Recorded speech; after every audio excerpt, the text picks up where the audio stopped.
This is Bobby Cox from the Indiana High School Athletic Association. Remember that success is a choice. What choice will you make today? Providing insights to help you grow your business, improve yourself, and add value to those around you. You're listening to the Success is a Choice podcast, where you get a peek into the lives of industry leaders as they share their stories with you.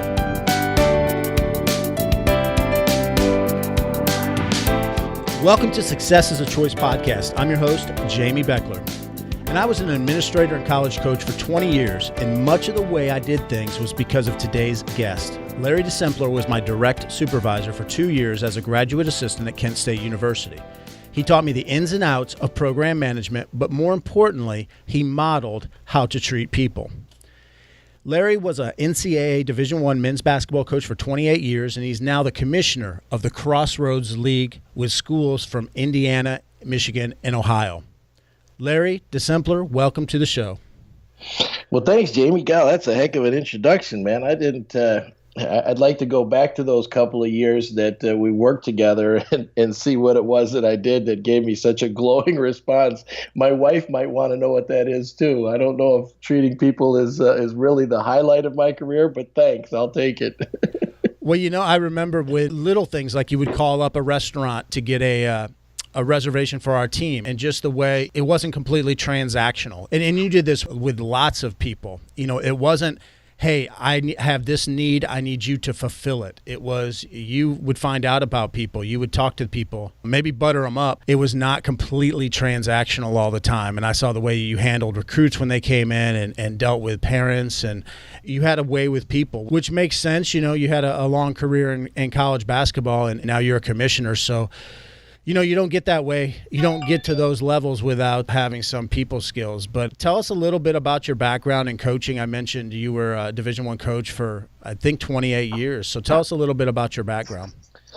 Well, Jamie, it's funny you say all that because I feel so thankful for the, certainly the opportunities that's been presented in my life. When I was coming out of college, and first of all, I was a really lousy college player. You and I had talked about Rob Miller, and I started off playing for Bill Bachowitz at Spring Arbor. And Bill, I think to this day, I always think Bill was 49 years old, and he just got this Division II transfer that I think he thought was going to, really transform the Spring Arbor program. And I think he got about a month into the season, and he said, "That's it. I can't do this anymore. If this is going to be my point guard for the next 3 years, I might as well retire." And then we ended up having Rob for the last 3 years of my playing time, and then I coached 1 year with Rob. And I wish I was better because I love Spring Arbor. I love my alma mater and what it meant, but it also allowed me an opportunity to start into coaching. I think for those of us that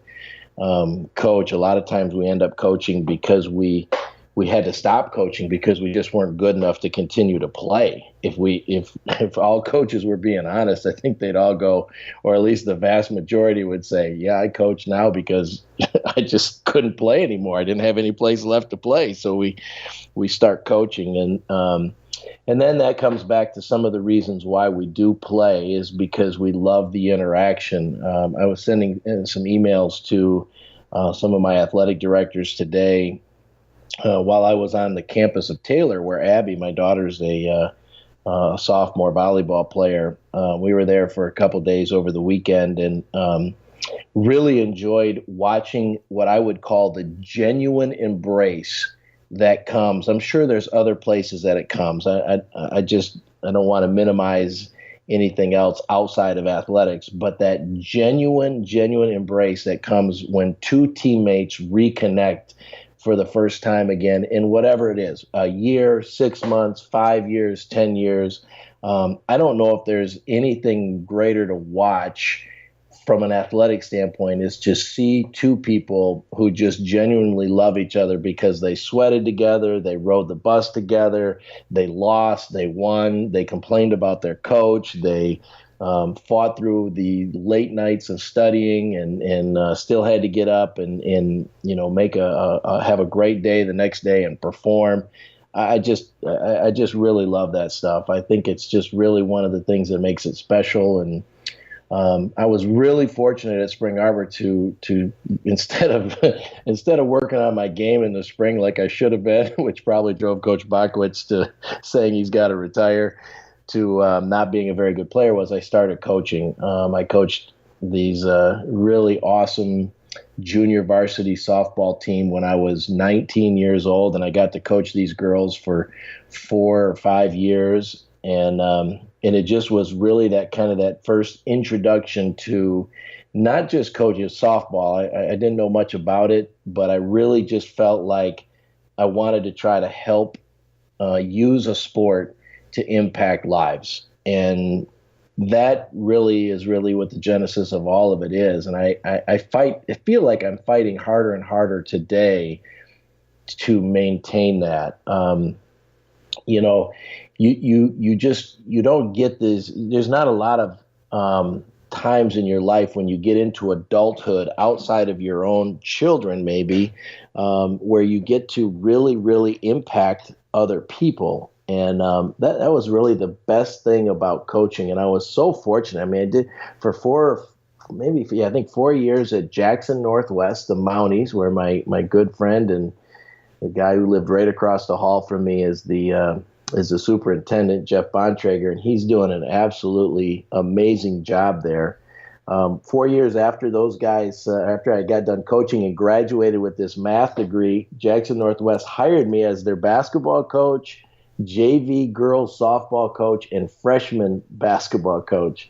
And my teaching salary, I don't know, was probably going to be around $30,000, and the coaching was probably another $10,000. So it was about a $40,000 deal back in 1991. And I was set. I'd signed my contract. I was going there to teach, and in August of that summer, I got a call from Concordia College in Ann Arbor, and those guys said, "Hey, Larry, listen, we got an opportunity. We'd like to have you come over and talk about being the interim basketball coach at Concordia College. It's a 1-year deal, and we're going to pay you the incredible salary of $16,000 even." I talked to him over with my mom and my dad. My dad said, "You're an idiot." And I probably was, but I thought at this stage of my life, is a great opportunity. And boy, how thankful I am to have had that opportunity. I got to coach at Concordia for 4 years. And during that time, I met Gary Waters and Ben Braun at Eastern Michigan. And that was certainly probably the biggest game changer in my career for sure. And so I got to work and meet Gary and work with them. And we had this amazing year. I went over there as a GA after being a head coach and at Concordia. I knew it was a good opportunity. I had been married for 1 year. Took my wife to Outback, maybe the best part of the night, because I figured I better give her something a little more traditional than the McDonald's we usually ate on a Lutheran school teacher's budget. We went to Outback, and I broke the news to her that I'd already quit my job and was going to be a GA for no money.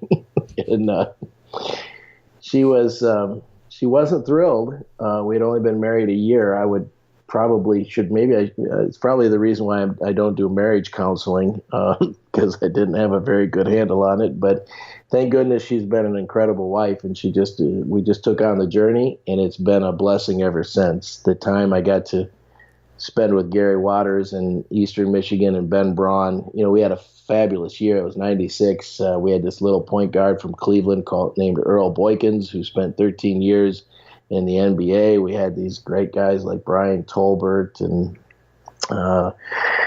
there were just Derek Dial. There were so many really, really talented players off of that team, and we beat that year. We had a great run. We beat Duke in the first round of the NCAA tournament, and then lost to number 1 Connecticut when Ray Allen was playing for those guys. And just to get those experiences at such a young age and young stage of my life.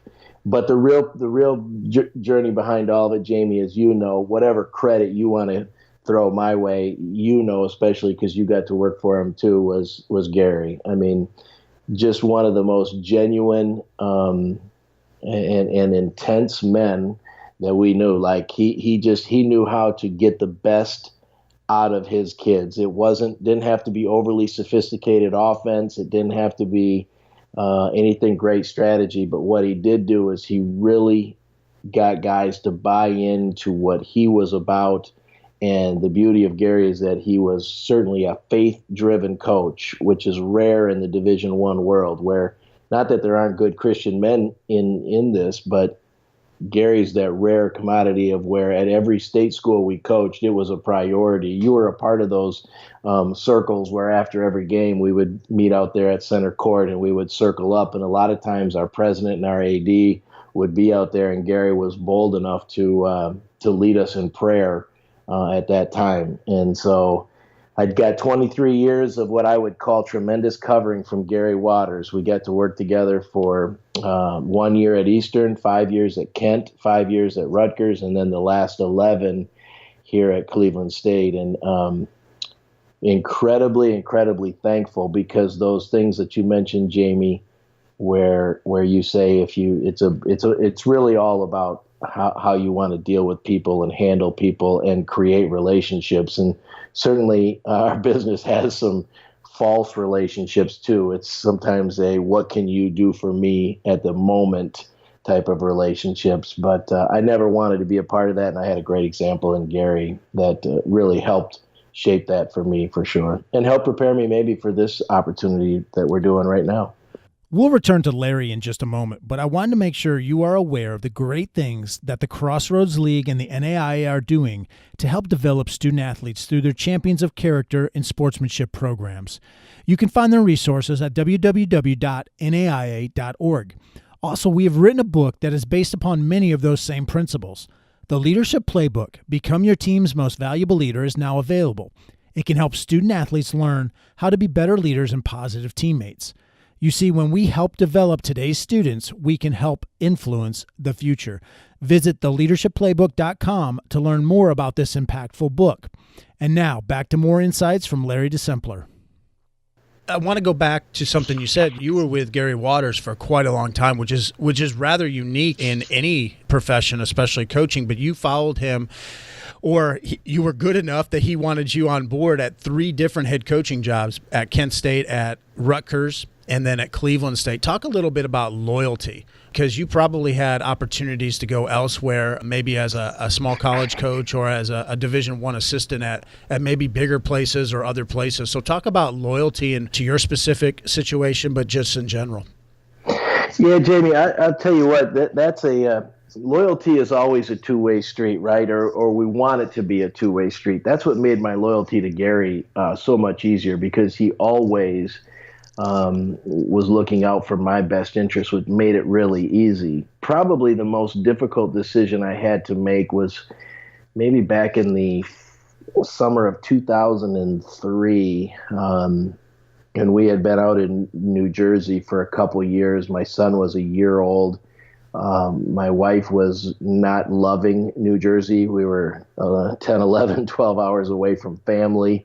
My wife was teaching full time, trying to raise 2 children. My daughter, it was the first year I was out on the road recruiting, and we had some success, and we knew we were going to have a pretty good team. And Gary had a really good friend who was working at U of M, and Tommy Amaker at the time was the head coach, and we met in Houston, and he just said, "Hey, we're offering you an opportunity to come back to Michigan and be a part of this." I think a guy just took a job just left. I think it was the 3rd assistant, just left to go to work with Brian Gregory at Dayton, who was also a great friend. And, when all of the folks inside the profession said, "You're out of your mind, Larry, to turn that down. It's Michigan. You're going back home. You're going to be close to family. It's Tommy Amaker. It's the Duke family." Like it was like all of the things professionally and maybe even personally made sense. I could understand why many people would say, "Yeah, Larry was an idiot. He should have taken that." But that, when it came really right down to it, Jamie, and I'd like to say it was something that I strategized, and it was only because of loyalty. I really didn't think too much about it. I talked to Gary about it, but I just knew. The only part of this I would say is I just had an understanding or feeling that Gary represented the things that were important to me in my life. And so faith being a key element, my wife, who's an incredible servant of our Lord and has taught 25 years in Christian education, I didn't want to just go for the job. And it certainly had all kinds of appeal to it, but it was tough. And that loyalty was tough in a number of ways too, because as far as my wife was concerned, it was just going back to Michigan. She didn't really think about the job per se. She knew it was a good job because it's Michigan. And even though she's really more of a Spartan girl, she knew that it meant getting her family back home and being close to family. And I'm sure my family might have thought the same thing. So it was really one of those things where I had to kind of make that decision also maybe against what my wife's desire or our family desire was too, which was probably the hardest thing. So you're trusting your gut, but if you're trusting your gut because of the things that you know and you believe in and they're led the right way, then I think it's a easier decision and something you can certainly not have any regrets about. And I certainly don't. I'm very, very thankful. I got to coach another 15 years with Gary, and that's been the greatest blessing. So loyalty's tough, man. It's a great word that we throw around, but in my case, especially, I joke with Gary all the time, especially down the stretch. Like I said, I'm just a bad cold. Like you just can't shake me. He might have tried to throw NyQuil at me and every other source of medicine he could get, but I just kept hanging on to that dude because I knew how great of a leader he was, and it resembled what I wanted to be a part of. And I'd rather lose my job being a part of what's right than keep a job just out of the sake of trying to chase the job. After the 2016-17 season, Gary Waters retired as the head coach at Cleveland State. And about that time, the Crossroads League, which is arguably the best conference in NAIA in the country, had an opening for conference commissioner. And when I heard about that, I thought, man, Larry DeSimpelare would be great for that job, not knowing that you had applied. And lo and behold, you actually got the job. So for once in my life, I was right about something. But, you got the job. Talk a little bit about that transition and how it's been being a conference commissioner now and not being a coach anymore. Well, a couple of things. I was contacted a couple of days after Gary announced his retirement, and the job was presented to me in a way that said, "Don't answer. I just want you to think about it. Don't say yes or no.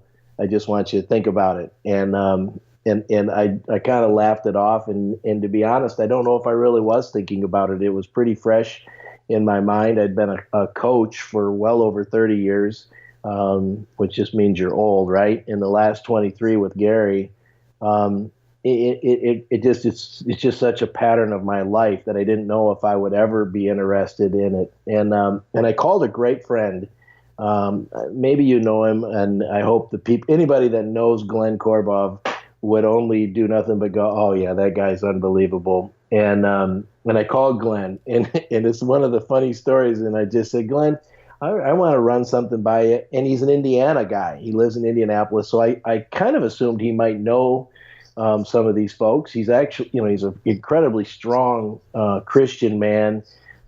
See him every year at the Final Four and spend a great time with him. And especially when we were playing Bechler, he would always come over and have breakfast with us. And just one of these really special men. So I called Glenn and I said, "Glenn, listen, I kind of want to get your thoughts on this league and if you know anything about it, and maybe you might know somebody and maybe you can give me a little insight." I said, "But mostly I really would just really love it if you would just pray for me and for some guidance here, because it's kind of lingering in my mind." I said, "I don't know why. I think I'm a coach, but for some reason," and I swear on the Bible that Glenn Korboff opened up. He said, well, can I pray with you, Larry? And I said, please. And he said, maybe not the very first thing, but very quickly in the prayer, he got me so off guard because he said, Lord, just close the doors, Lord. Close the doors and make it evident to Larry that he is not supposed to be the commissioner of the Crossroads League.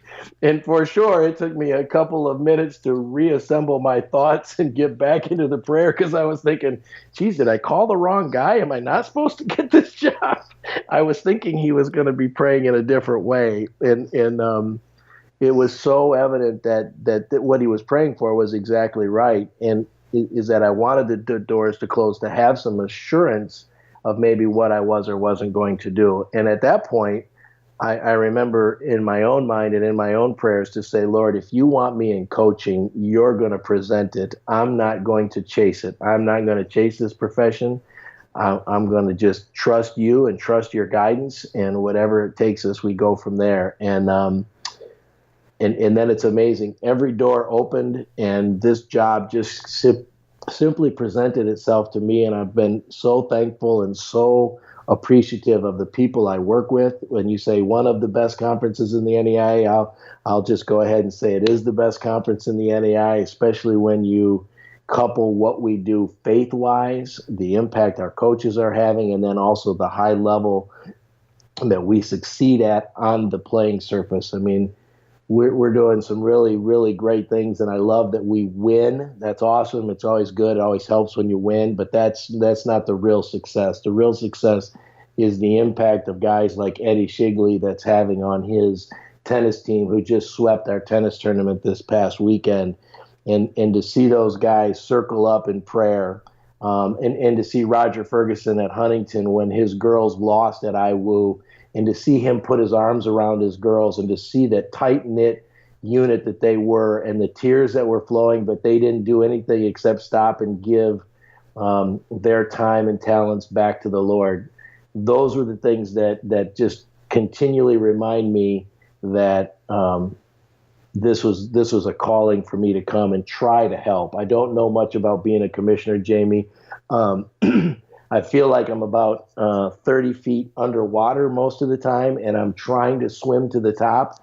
I can't wait to be able to grasp a gulp of air and feel like I'm getting some life back into me as far as being able to be good at the job. We can maintain the job, but I really want to try to be good at it because I believe so wholeheartedly in what the leadership of our presidents, then passed down to our athletic directors, and then directly to the coaches who are they're handling the foot soldiers of what goes on in our conference. So any opportunity I have to be able to share and talk about this league and the people, that's really awesome. So I'm glad to be able to spend a few minutes with you today just to talk about it. I don't feel like I know really what I'm doing yet. I would say at the moment I'm managing the job and trying to expand what it is. From a coaching standpoint, I just had a chance to see the majority of my players yesterday. We had a funeral. Our athletic trainer, his mother-in-law passed away, and so we had a funeral right here in town. And the Cleveland State guys came. He's still the athletic trainer at Cleveland State, and they all came. So I got to see, and there's 15 kids on that roster, and probably 10 or 11 of them are guys that I coached, and a large number of them that I recruited.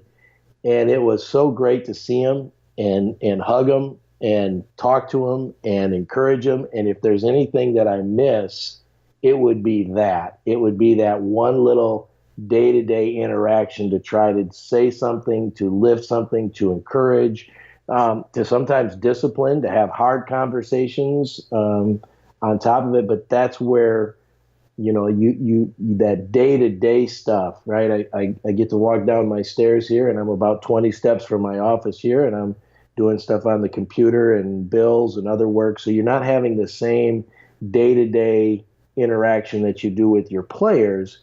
It's just a much bigger scope thing. It's a much bigger deal. It's a much more, I'm here to help our athletic directors. I'm here to encourage what we do, and I'm here to try to advance and promote what it is that's going on. So it's been a lot of fun. It really has. I can't wait till I can start to get a little bit over the top instead of feel like I'm trying to still catch up. Speaking of players, you guys had an interesting story when you coached at Kent State. A lot of people would, especially that are football fans, know Antonio Gates as a future Hall of Famer, tight end with the Los Angeles Chargers, but he played basketball for you guys. Briefly, can you talk to us a little bit about his recruitment and his success at Kent, and then how he ended up in the NFL? Well, you know what? Antonio never played for us, for Gary and I. When we left, Antonio came with the new coaching staff, and so we knew Antonio because we recruited him out of high school, and he went to Michigan State to play football initially. Then when he left Michigan State, I don't think he ever played. I don't think he ever touched foot on the football field for Michigan State. Then he left school in the middle of the year. He went to a junior college for maybe a year and a half. Then he played 1 year at Eastern Michigan, which was our last year. I might have that wrong. He might have went to Eastern Michigan first and played. And so we competed against him. We knew how good he was. And we had some dialogue with him before.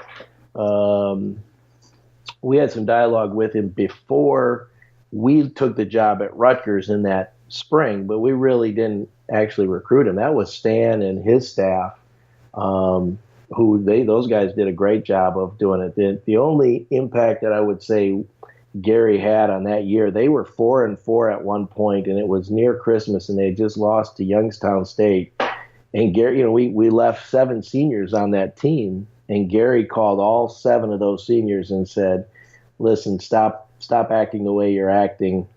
Stan's a great coach. Listen to that guy. Pull together. Stop playing around. You guys don't need me. You don't need what we're doing, what we did in the past. Listen to what that guy has got for you." And I think they went on to win like 23 in a row or something like that. I mean, not many people would know that, and I'm not trying to give Gary all the credit of any of that, but just if you kind of think about it for a minute, right? You left a really successful program, and now you're gone, and they're kind of struggling because you're gone. Most people might kind of snicker and go, "Yeah, that was because of me." But not. This is the genuineness of Gary Waters, and nobody knows the story, Jamie. Right? Nobody knows that he called those kids and any of that stuff. If there's so many different things I could tell you about Gary that are so true that most people, they'll listen to it and they would go, "No, there's no way that happened. That's just Larry embellishing the deal." But Gary called every one of those kids and said, "Stop acting like you're acting and start listening to your coach." And what a wonderful year they had. He just knew it wasn't about him. It was supposed to be about the kids. And I always, those little things resonate, right? And they when you get to be around somebody and something that not just talks it, but actually walks it, I mean, that's a real moment where he could have still garnered the success of Kent State or whatever. And he had an impact, whether it was big or small, I don't know. But, obviously he was willing enough to say to those kids, "Listen to Stan Heath." And I don't know if Stan ever knew that story. And not that it's overly important, because Stan's a guy who did a great job with him. He did a phenomenal job with him. But it's really an interesting aspect. So we didn't get long story of that, Jamie, I'm sorry, but we didn't get to coach Antonio. We knew him a little bit. We recruited him a little bit. But Stan and his staff, they're the guys that get the credit for what he's done. And what a career he's had. Holy cow. Well, we'll just keep that story between you and I, Larry. Sounds good. Yeah, we'll do that. I really appreciate your time. Thanks for sharing your insights, and good luck this year with the Crossroads League. Oh, my goodness. Thank you, my friend. It's always good to catch up with you. I'm glad we had a chance to talk. I'd be welcome to come back and chat with you again if you want to. I mean, you gave me like 20 questions, and I blabbed so much we only got through 4 of them, right? That's okay. That's okay. You answered some of them in your answers anyways, so no sense repeating that. We really appreciate your time today. Thank you. Larry truly had a big impact on my life as a young coach. It was an honor to be able to talk with him today, and I wish him nothing but the best as he guides the Crossroads League as its commissioner. If you know of a student athlete that is looking to play college sports, then I would strongly encourage you to let them know about the Crossroads League. The schools, teams, and coaches are all top-notch. Thanks again for listening, and please click that subscribe button if you haven't already so you don't miss any future episodes. Until next time, remember that success is a choice. What choice will you make today?